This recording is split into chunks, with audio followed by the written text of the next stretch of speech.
દાદરાનગર હવેલીમાં પાણીની પાઇપલાઇનમાં લીકેજ સર્જાયું। ઝંડા ચોક પાવર હાઉસ નજીક પાણીની લાઇનમાં લીકેજની ઘટના બની।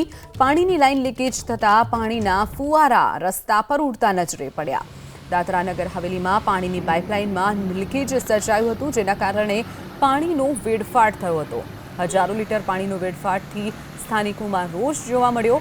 પાણીની પાઇપલાઇનમાં લીકેજ સર્જાયું હતું। ઝંડા ચોક પાવર હાઉસ નજીકની જે પાઇપલાઇન હતી તેમાં લીકેજ સર્જાયું હતું।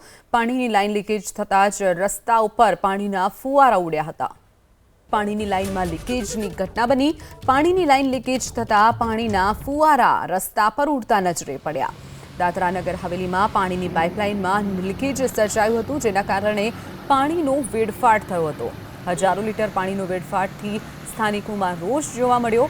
પાણીની પાઇપલાઇનમાં લીકેજ સર્જાયું હતું। ઝંડા ચોક પાવર હાઉસ નજીકની જે પાઇપલાઇન હતી તેમાં લીકેજ સર્જાયું હતું। પાણીની લાઇન લીકેજ થતાં જ રસ્તા ઉપર પાણીના ફુવારા ઉડ્યા હતા।